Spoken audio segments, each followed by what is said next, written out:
आज के इस लेक्चर में हम करेंगे salient features of the constitution of India. हमारे भारत के संविधान के मुख्य जो विशेषताएं हैं उनके बारे में डिस्कस करेंगे वन बाय वन। सबसे पहले है रिटन कॉन्स्टिट्यूशन, यानी कि जो हमारे देश का संविधान है वो लिखित में हमें देखने को मिलता है। आपको पता है कि जो हमारे कॉन्स्टिट्यूशन है उसको 26 नवंबर 1949 को कंप्लीट कर लिया गया था और 26 जनवरी 1950 में इसको देश में लागू किया जाता है, इम्प्लीमेंट किया जाता है।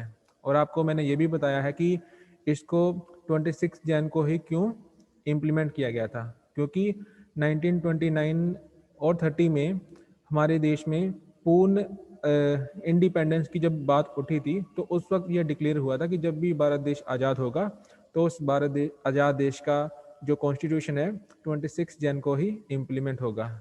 सेकंड पॉइंट है lengthiest constitution in the world. तो जो हमारा इंडियन कॉन्स्टिट्यूशन है जब ये बन के तैयार हुआ था तो उस वक्त इसमें टोटल 395 आर्टिकल्स हमें देखने को मिलते थे। 22 पार्ट्स में ये हमें देखने को मिलता था और इसके 8 शेड्यूल थे। प्रेजेंट टाइम की अगर हम बात करें तो अब इसके टोटल 25 पार्ट्स हो चुके हैं। जो ओरिजिनल इसके 395 आर्टिकल्स थे, अगर हम बात करें 2020 की तो वो हो चुके हैं 470।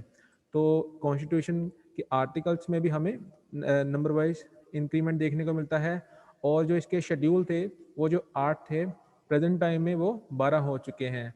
अगर हम कंपेयर करें विद अदर कॉन्स्टिट्यूशन तो यहाँ पर हमें कुछ और भी कॉन्स्टिट्यूशन देखने को मिलेंगे। जैसे हम जापान की बात करें तो उसके टोटल 103 आर्टिकल्स थे। अगर हम बात करें सोवियत यूनियन की तो उसके 174 आर्टिकल्स थे। चाइना के कॉन्स्टिट्यूशन के 138 आर्टिकल्स हैं। तो जब वो बने थे तो उससे एक चीज़ क्लियर होती है कि हमारा जो बना था तो उस दौरान ही 395 आर्टिकल्स थे। तो दैट मीन्स कि लेंथियस्ट कॉन्स्टिट्यूशन हमारे देश का बना था। थर्ड है प्रीएम्बल। प्रीएम्बल को हिंदी या पंजाबी में बोलते हैं प्रस्तावना। तो हमारा कॉन्स्टिट्यूशन जो है प्रस्तावना से स्टार्ट होता है। इसको हम सोल ऑफ द कॉन्स्टिट्यूशन भी बोल सकते हैं, जिसमें हमें पूरे कॉन्स्टिट्यूशन का सार देखने को मिलता है। फोर्थ पॉइंट है sovereignty, socialist, sovereign, socialist, secular, democratic Republic. जो हमारा कॉन्स्टिट्यूशन है वो ये सभी चीज़ें इंश्योर करता है कि भारत देश को सोवरन बनाया जाएगा, यानी कि भारत के कोई भी निर्णय होंगे वो भारत सरकार लेगी। कोई भी इंटरनल या एक्सटर्नल कोई भी इंस्टीट्यूट संस्था इतनी ज़्यादा ताकतवर नहीं हो सकती जो भारत सरकार को या भारत को डोमिनेट करे, यानी कि जो संप्रभुता है भारत की वो हमेशा भारत के साथ, हमेशा भारत सरकार के साथ ही रहेगी। सेकेंड शब्द है सोशलिस्ट। अब ये जो शब्द है सोशलिस्ट, समाजवादी, ये ओरिजिनल कॉन्स्टिट्यूशन का हिस्सा नहीं था। 42nd कॉन्स्टिट्यूशनल अमेंडमेंट 1976 में होती है। जो 42nd कॉन्स्टिट्यूशनल अमेंडमेंट है इसको हमने मिनी कॉन्स्टिट्यूशन भी बोला है। तो इसमें हमने 3 नए शब्द इंट्रोड्यूस किए थे हमारे कॉन्स्टिट्यूशन के प्रीएम्बल में। एक है सोशलिस्ट, दूसरा है सेक्युलर और तीसरा है इंटीग्रिटी। ये 3 शब्द हमारे प्रीएम्बल में ऐड किए गए थे 42nd कॉन्स्टिट्यूशनल अमेंडमेंट के द्वारा। सोशलिस्ट का मतलब जो भी अलग अलग डिपार्टमेंट होते हैं वहाँ पर मोनोपोली या कंट्रोल जो होगा वो सरकार का होगा, बजाय कि जो प्राइवेट सेक्टर है उनका। तो उसका फ़ायदा ये होगा कि इक्वलिटी लाने की भारत सरकार की तरफ से कोशिश की जाएगी। सभी को एक समान आगे बढ़ने के मतलब मौके मिलेंगे, जिसमें कोई भी मतलब ये नहीं है कि अमीर और अमीर हो रहा है, जो गरीब है वो गरीब हो रहा है। तो ऐसी सिचुएशन से बचने के लिए देश में समाजवाद की स्थापना की जाएगी। नेक्स्ट पॉइंट जो है इसका वो है सेकुलर, धर्मनिरपेक्ष। यानी कि धर्म के मामले में जो हमारा देश है उसको हम बोलेंगे कि वो सभी धर्मों को एक समान समझता है। देखो ये जो शब्द है सेकुलर या सेकुलरिज्म, जब हम बात करते हैं तो ये इंडियन कॉन्सेप्ट नहीं है, ये वेस्टर्न कंट्रीज का कंसेप्ट है। वहाँ पर इसको नेगेटिव सेंस में इस्तेमाल किया जाता है, भारत में इसको पॉजिटिव सेंस में इस्तेमाल किया जाता है। वेस्टर्न कंट्रीज में, पश्चिमी देशों में सेकुलर शब्द को इस तरीके से समझा जाता है कि धर्म के मामले में सरकार का किसी भी तरह का इंटरफेरेंस, हस्तक्षेप नहीं होगा। जब इसका इस्तेमाल भारत में किया जाता है तब इसको पॉजिटिव सेंस में किया जाता है, यानी कि जो भारत की सरकार है या सरकारें हैं, स्टेट गवर्नमेंट, वो सभी को एक जैसा समझेगी, सभी धर्मों को, साथ ही साथ उनको रिलीजियस मैटर में इन केस ऑफ नीड वो हेल्प भी करेगी। तो हमारे देश में इसको सकारात्मक नज़रिए से देखा जाता है। अगर सिंपल शब्दों में सब शब्दों में इसको बयां करें तो हम ये बोल सकते हैं कि सेकुलरिज्म का मतलब ये होता है कि हर एक व्यक्ति को अपना धर्म अपने तरीके से मनाने की पूरी आज़ादी होती है, जैसे भी चाहे वो अपने गॉड्स की प्रैक्टिस कर सकता है। नेक्स्ट पॉइंट है डेमोक्रेटिक, लोकतांत्रिक, यानी कि देश में कोई भी सरकार होगी वो लोकतांत्रिक तरीके से ही हमें देखने को मिलेगी, और अल्टीमेटली जो पावर है लोकतंत्र में हमें देखने को मिलती है in the hands of people, यानी कि कोई भी सरकार आएगी वो लोगों के द्वारा ही चुनी जाएगी, elected by the people of India. तो ये हमारा लोकतंत्र का मतलब यहाँ पे क्लियर है, स्पष्ट है हमारे कॉन्स्टिट्यूशन में। और नेक्स्ट जो शब्द है वो है रिपब्लिक। रिपब्लिक को हम इस तरीके से बयां करते हैं कि जो हमारे देश का हेड ऑफ द स्टेट होगा, राज्य का जो मुखिया होगा, वो हमेशा चुन के ही सामने आएगा। कई बार कुछ देशों में हमें डायरेक्टली और कुछ देशों में इनडायरेक्टली हमें देखने को मिलता है कि जो हेड ऑफ द स्टेट है, राज्य का मुखिया है, वो चुन के आता है। अगर हम बात करें भारत की, तो भारत में जो हमारे हेड ऑफ द स्टेट की पोजीशन है वो देश के राष्ट्रपति की होती है। तो वो उनकी पोजीशन में डायरेक्टली देश के जो नागरिक हैं वो वोट नहीं करते, उनके बिहाफ पे उनके द्वारा चुने हुए रिप्रेजेंटेटिव्स वोट करते हैं। जैसे हमारे एमपीज हो गए और एमएलएज हो गए, ये देश के राष्ट्रपति के चुनाव में हिस्सा लेते हैं। आम देश के नागरिक प्रत्यक्ष तौर पे उन चुनाव में हिस्सा नहीं लेते हैं। नेक्स्ट पॉइंट है point number 5, parliamentary form of government. तो हमारे देश में संसदीय प्रणाली देखने को मिलती है। मुख्य तौर पे विश्व में दो तरह की प्रणालियां सरकारों की प्रसिद्ध होती हैं। एक होती है राष्ट्रपति प्रणाली, दूसरी होती है संसदीय प्रणाली। और हमारे देश में आप देखोगे कि संसदीय प्रणाली को स्वीकार किया गया है। संसदीय प्रणाली और राष्ट्रपति प्रणाली में जो मुख्य अंतर होता है वो ये है कि संसदीय प्रणाली में जो एग्जीक्यूटिव है, कार्यकारिणी है, और लेजिस्लेचर जो होती है, इन दोनों के बीच में आपको रिलेशन देखने को मिलेगा। जैसे हम भारत की बात करें तो भारत में आप देखोगे कि जो लेजिस्लेचर है, यानी कि जो कानून बनाने वाली बॉडी है, उन्हीं में से आगे कुछ एमपीज को प्रमोट कर दिया जाता है और वो बन जाते हैं एग्जीक्यूटिव मेंबर्स, यानी कि वो बन जाते हैं मंत्री। दूसरी तरफ अगर हम बात करें जहां पर पार्लियामेंट्री प्रेसिडेंशियल सिस्टम होगा, एग्जाम्पल के तौर पे अमेरिका, तो वहां पर ये जरूरी नहीं है कि जो लेजिस्लेचर है वही हमें एग्जेक्टिव भी देखने को मिलेगा। वहां पे ये दोनों अलग अलग शख्स होते हैं। तो ये मेन डिफरेंस है कि पार्लियामेंट्री फॉर्म ऑफ गवर्नमेंट में हमें लेजिस्लेचर और एग्जेक्टिव के बीच में रिलेशन देखने को मिलता है। और भारत ने पार्लियामेंट्री फॉर्म ऑफ गवर्नमेंट जो है इंग्लैंड से अडॉप्ट की है। नेक्स्ट पॉइंट है point number 6, unique blend of rigidity and flexibility. तो इसको मैं समझाता हूँ इस तरीके से कि यहाँ पर बताने की कोशिश की गई है कि जो कॉन्स्टिट्यूशन में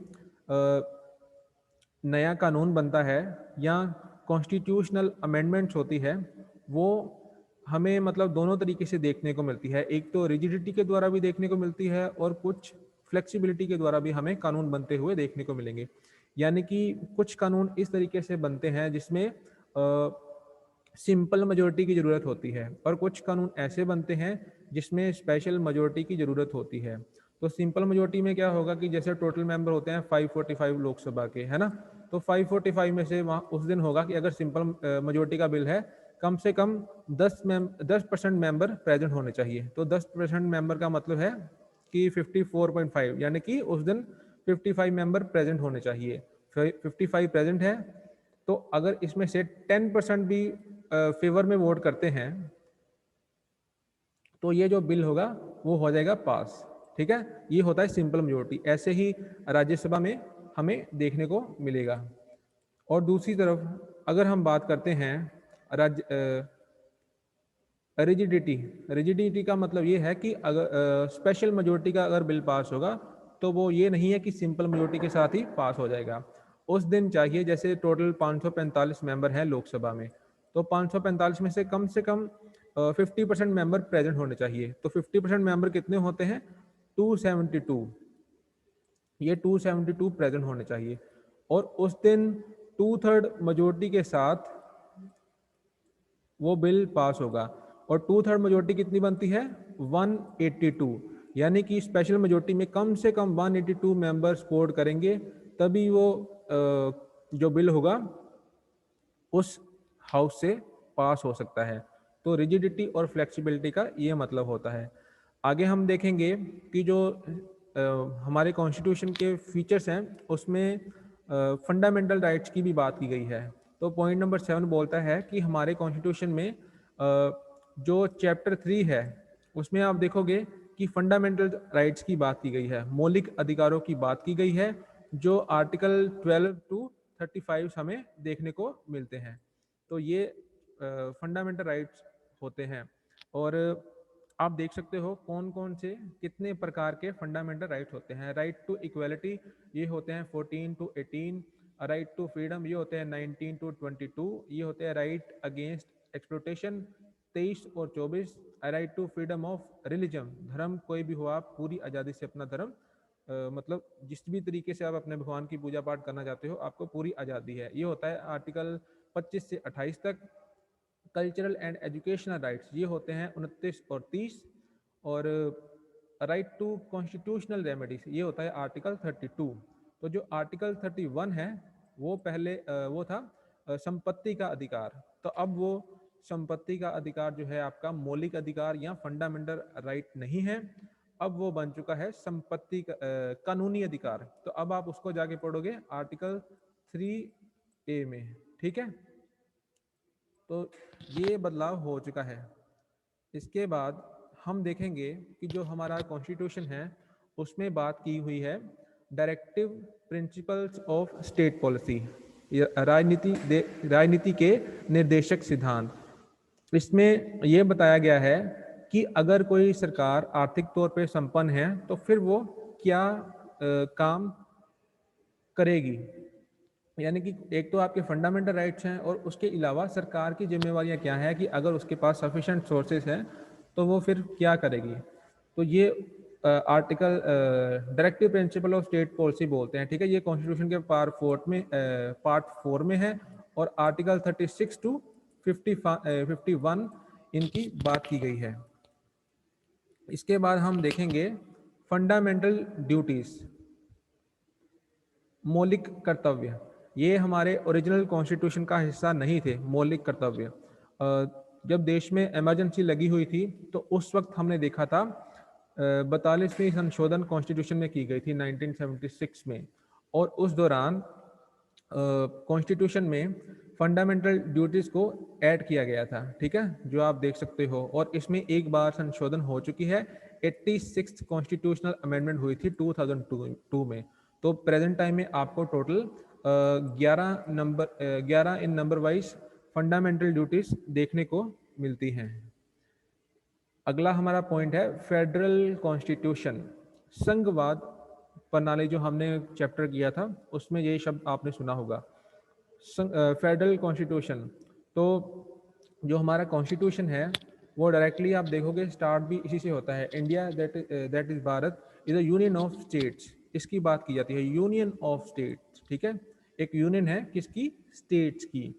तो फेडरल स्ट्रक्चर आपको देखने को मिलेगा। एक फेडरल स्ट्रक्चर में इसकी क्या क्या विशेषताएं होती है संघवाद प्रणाली की। एक तो मतलब रिटन कॉन्स्टिट्यूशन है, और सुप्रीमेसी यहाँ पर कॉन्स्टिट्यूशन की होती है। यहाँ पर आपको डबल गवर्नमेंट देखने को मिलेगी, सेंट्रल गवर्नमेंट होती है, स्टेट गवर्नमेंट होती है।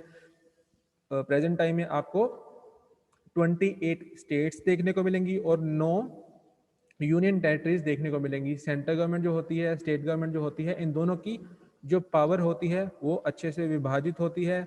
हमारे देश की जो न्यायिक प्रणाली है वो भी एकदम स्वतंत्र है, और जो हमारा पार्लियामेंट है वो भी बाइकैमरल है, यानी कि वहाँ पे आपको 2 सदन देखने को मिलते हैं, लोकसभा और राज्यसभा। अगला पॉइंट है यूनिटरी फीचर, एकात्मक प्रणाली। जो हमारा कॉन्स्टिट्यूशन है उसमें आपको कुछ हद तक यूनिटरी फीचर्स भी देखने को मिलते हैं, जिससे ये लगता है कि हमारे देश में एकात्मक प्रणाली भी है। जैसे कि हम बात करें division of power in favour of centre. वैसे तो हम बोलते हैं कि सेंटर स्टेट में पावर्स की डिवीजन हो चुकी है, मगर जो डिवीजन हुई है वो ज़्यादा फेवर करती है सेंट्रल गवर्नमेंट का। Encroachment by the centre in the jurisdiction of the state. तो कुछ एरियाज ऐसे भी है जहां पर जो एरिया आते हैं स्टेट गवर्नमेंट के अंडर है, बट वहां पे जो कब्जा होता है वो कंट्रोल होता है वो सेंट्रल गवर्नमेंट का हमें देखने को मिलता है। Non existence of separate constitution for the state. जो हमारे अलग अलग स्टेट्स हैं, पंजाब, हरियाणा, राजस्थान वगैरह, इनके लिए हर एक स्टेट के लिए अलग से कोई भी कॉन्स्टिट्यूशन का प्रावधान नहीं है। हमारे देश में आप देखोगे कि सिंगल सिटीजनशिप देखने को मिलती है और सुप्रीमेसी देखने को मिलती है, supremacy of centre in the centre state relation. जो भारत सेंट्रल गवर्नमेंट और स्टेट गवर्नमेंट के जो रिलेशंस होते हैं उसमें फाइनल डिसीजन की अगर कंडीशन बनती है, सिचुएशन बनती है, तो हमेशा सेंट्रल गवर्नमेंट का डिसीजन ही प्रायर माना जाएगा। ऐसे प्रोविजंस हैं कॉन्स्टिट्यूशन में। और कोई भी प्लानिंग होती है तो उसमें हमेशा सेंट्रलाइज प्लानिंग ही हमें देखने को मिलती है। Then financial dependence of the state on the centre. तो जो भी टैक्स रेवेन्यूज वगैरह कलेक्ट होते हैं, जैसे प्रेजेंट टाइम में हम देखते हैं जीएसटी की कलेक्शन, तो उसका जो हिस्सा होता है स्टेट्स का, वो स्टेट को सेंट्रल गवर्नमेंट से मांगना पड़ता है। देन जो अपॉइंटमेंट होती है गवर्नर्स की, वो देश के राष्ट्रपति के द्वारा होती है। Accountability of the governors to the president. जो देश के गवर्नर होते हैं वो अकाउंटेबल होते हैं to the president of India. Emergency provision of far reaching consequences. जो हमारे देश में जब आपातकाल घोषित होती है तो हमारे देश में आपको मतलब पूरी तरह से सेंट्रलाइज सिस्टम देखने को मिलेगा, यानी कि जो स्टेट गवर्नमेंट्स हैं उनके जो सीएम होंगे उनके पास उस दौरान कोई भी पावर नहीं रहती, और सेंट्रलाइज सिस्टम देश में देखने को मिलेगा। नेक्स्ट पॉइंट है डिवीजन ऑफ पावर्स, शक्तियों का विभाजन। तो हमारे देश में आपको पता है अच्छे से जो शक्तियां हैं उनको विभाजित किया गया है। एक है यूनियन लिस्ट, एक है स्टेट लिस्ट, एक है कंकरेंट लिस्ट।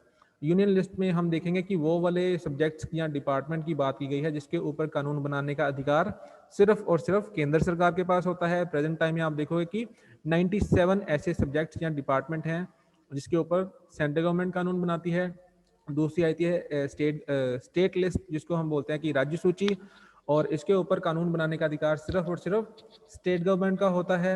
और प्रेजेंट टाइम में हम देखेंगे कि 61 ऐसे सब्जेक्ट्स हैं, डिपार्टमेंट्स हैं जिसके ऊपर कानून बनाने का अधिकार सिर्फ स्टेट गवर्नमेंट के पास होता है। और तीसरा है कंकरेंट लिस्ट, समवर्ती सूची। इस जो कंकरेंट लिस्ट में सब्जेक्ट्स आ जाएंगे, विषय आएंगे, उसके ऊपर कानून बनाने का अधिकार सेंट्रल गवर्नमेंट और स्टेट गवर्नमेंट दोनों के पास होता है।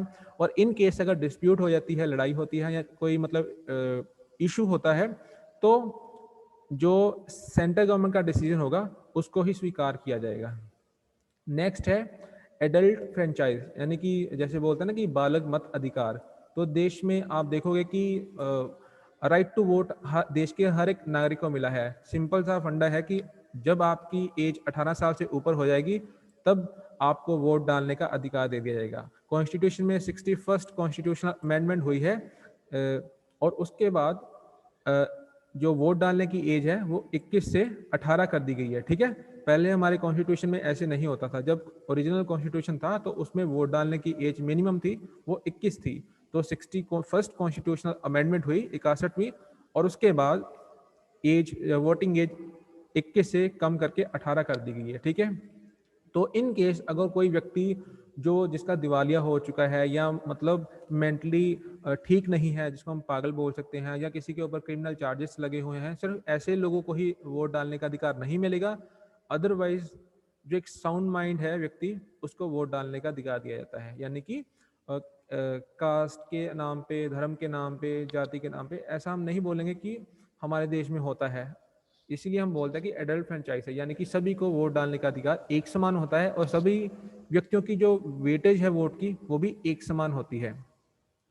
14 पॉइंट है unified and independent judiciary. Unified मतलब जुड़ी हुई, मतलब जैसे हमारे अगर कोई व्यक्ति है तो पहले उसने डिस्ट्रिक्ट कोर्ट में केस लड़ा, तो वो मान लो डिस्ट्रिक्ट कोर्ट के फैसले से संतुष्ट नहीं है, तो वो फिर जा सकता है हाई कोर्ट में, ठीक है। अगर मान लो वो हाई कोर्ट के भी निर्णय से संतुष्ट नहीं है, तो वो फिर जा सकता है सुप्रीम कोर्ट। अब ऐसा क्यों हो सकता है? क्योंकि हमारे देश की जो कोर्ट है फर्स्ट सेकंड के साथ जुड़ी है, सेकंड थर्ड के साथ जुड़ी हुई है। अगर हम बात करें अमेरिका की, तो अमेरिका में ऐसा नहीं होता। अगर उनकी स्टेट ने कोई निर्णय सुना दिया तो उनका निर्णय फाइनल होता है, और उनकी जो अमेरिका की जो जुडिशरी है उनके पास ये अधिकार नहीं होता कि इनके फैसले के साथ कोई यहाँ का फैसला, उनकी स्टेट का फैसला यहाँ पे जाके आगे उसको प्रमोट कर दिया जाए, क्योंकि वहाँ की जो जुडिशरी है यूनिफाइड नहीं है। और दूसरा है इंडिपेंडेंट जुडिशरी, जो न्यायिक प्रणाली है वो इंडिपेंडेंट है। कॉन्स्टिट्यूशन में इसके बारे में अच्छे से बात की हुई है। जो हमारा कॉन्स्टिट्यूशन का आर्टिकल 50 है वो इसके बारे में बात करता है, division of power between executive and judiciary. जो कार्यकारिणी है वो अपनी शक्तियों का अलग से इस्तेमाल करते हैं, और जो हमारे देश की जुडिशरी है वो भी अपनी शक्तियों का इंडिपेंडेंटली स्वतंत्रता से इस्तेमाल करते हैं। इनके कामकाज में जो गवर्नमेंट्स होती हैं, सरकारें, किसी भी तरह का रुकावट का काम नहीं कर सकती। नेक्स्ट पॉइंट है ऑफिशियल लैंग्वेज। तो ऑफिशियल लैंग्वेज भारत में जो है सेंट्रल गवर्नमेंट की हमें हिंदी देखने को मिलती है। ये भारत सरकार की साथ ही साथ ये एक जिम्मेवार भी है कि हिंदी लैंग्वेज को स्प्रेड करे, क्योंकि ये एक मतलब ऐसा माध्यम है जिसके द्वारा आप देखोगे कि सभी जो देश है, पूरा देश है, उसको हम कनेक्ट कर सकते हैं। और जो 8th कॉन्स्टिट्यूशन का शेड्यूल है उसमें टोटल 22 लैंग्वेजेस की, या 18 लिखा है, 22 है, 22 लैंग्वेजेस के बारे में बात की गई है, और उसमें ही हिंदी को भी इंक्लूड किया गया है। नेक्स्ट पॉइंट है सिंगल सिटीजनशिप, यानी कि देश में आप देखोगे कि सिंगल सिटीजनशिप है, पूरे देश में एक ही सिंगल सिटीजनशिप होती है। ये नहीं है कि भारत सरकार की आपके पास अलग से नागरिकता होगी और जो राज्य सरकारें हैं उनसे आपको अलग से नागरिकता मिलेगी, जैसे कि हमें देखने को मिलता है यूएसए में और स्विट्जरलैंड में। यूएसए में आपके पास यूएसए की अलग से नागरिकता होगी, और जिस स्टेट में आप रहते हो वहाँ की आपके पास अलग से नागरिकता होगी। नेक्स्ट पॉइंट है by cameral legislature. By cameral legislature का मतलब यहाँ पर आपको 2 सदन देखने को मिलेगी, एक होती है लोकसभा और दूसरी होती है राज्यसभा। तो दोनों मतलब लोगों के द्वारा ही चुने गए होते हैं। हालांकि इसमें कुछ सीट्स जो होती हैं रिजर्व होती हैं, जैसे लोकसभा है टोटल वहाँ पे 545 सीट्स पे होती हैं, प्रेजेंट टाइम में 545 सीट्स हैं, और 543 सीट्स पे आपको इलेक्शन होते हुए देखने को मिलते हैं, और 2 सीट्स जो होती हैं वहाँ पे एंग्लो इंडियंस के लिए रिजर्व हैं। ऐसे ही अगर हम बात करें राज्यसभा की, तो वहाँ पे भी टोटल 245 प्रेजेंट टाइम में 245 सीट्स ही हैं, और उनमें से 12 सीट्स जो हैं वो नॉमिनेटेड होती है, नामांकित होती हैं, ठीक है। और नेक्स्ट पॉइंट है emergency power of the president. तो हमारे देश में जो राष्ट्रपति हैं उनके पास आपातकाल के दौरान बहुत ही मतलब बड़े स्तर पे पावर्स हमें देखने को मिलती हैं। आर्टिकल 356 जो है इसके बारे में आर्टिकल 352 जो है वो वैसे 3 आर्टिकल है, 352, 356 और 360। ये तीनों आर्टिकल इमरजेंसी की बात करते हैं। तो यहाँ पे हम बात कर रहे हैं नेशनल इमरजेंसी की। तो नेशनल इमरजेंसी जब डिक्लेयर होती है तो राष्ट्रपति के पास ज़्यादा पावर उस वक्त आ जाती है। तो उस वक्त ये कोई भी ऑर्डिनेंस यानी कि डायरेक्टली कानून भी ला सकते हैं। जो स्टेट गवर्नमेंट है, वहाँ के जो सीएम हैं, उनके डिसीजन जो होंगे उनको स्वीकार नहीं किया जाता, उनके डिसीजन वैलिड नहीं माने जाते, और मतलब उनकी जो भूमिका होगी वो गवर्नर के द्वारा निभाई जाती है, और जो गवर्नर होते हैं वो डायरेक्टली राष्ट्रपति को रिपोर्ट करते हैं। नेक्स्ट पॉइंट है special provision for the scheduled caste and scheduled tribe. तो हमारे संविधान में इन दोनों जातियों के बारे में और ट्राइब के बारे में लिखा हुआ है। तो इनके लिए स्पेशल से प्रोविजन, प्रावधान हमारे कॉन्स्टिट्यूशन में ही मेंशन्ड हैं। और जैसे आपको पता है कि रिलैक्सेशंस मिलती है अलग अलग तरीके से, तो वो कॉन्स्टिट्यूशन का ही एक हिस्सा है। नेक्स्ट पॉइंट है प्रोटेक्शन ऑफ माइनॉरिटी। तो जो हमारे देश की माइनॉरिटीज़ हैं, अल्पसंख्यक हैं, उनको भी कॉन्स्टिट्यूशनली प्रोटेक्ट किया जाता है। इसके बारे में आर्टिकल 25 to 28 की बात रिलीजियस माइनॉरिटी की बात की गई है। और वो अपने जो अधिकार है उनको अच्छे से जी सकते हैं और अपने कोई भी इनका जो धर्म है उसको भी अच्छे से प्रैक्टिस कर सकते हैं। हमारे देश का कोई भी स्टेट रिलीजन नहीं है, because India is a secular country. Next 21st point, provision of state government. हालांकि इंडिया में आप देखोगे कि संघवाद प्रणाली है, तो उसमें आप देखोगे कि डिवीजन ऑफ पावर होती है, मगर देश में कुछ ऐसा सिस्टम नहीं है जहां पर अलग से कॉन्स्टिट्यूशन का कोई प्रावधान है। तो संघवाद प्रणाली में आप देखोगे कि स्टेट गवर्नमेंट्स भी होती हैं, जैसे एक तो इंडिया की सरकार है, भारत सरकार है, और इसके अलावा हर एक स्टेट की अपनी अपनी सरकार है, ठीक है। इसके उदाहरण है जैसे अमेरिका हो गया, ऑस्ट्रेलिया हो गया, स्विट्जरलैंड हो गया, यहाँ पे भी आपको संघवाद प्रणाली देखने को मिलती है। मगर हमारा जो संघवाद प्रणाली का ढांचा है उसमें जो मेन पावर है, मेजर पावर, वो हमेशा सेंट्रलाइज रहती है सेंट्रल गवर्नमेंट के पास। So this is the end of the lecture.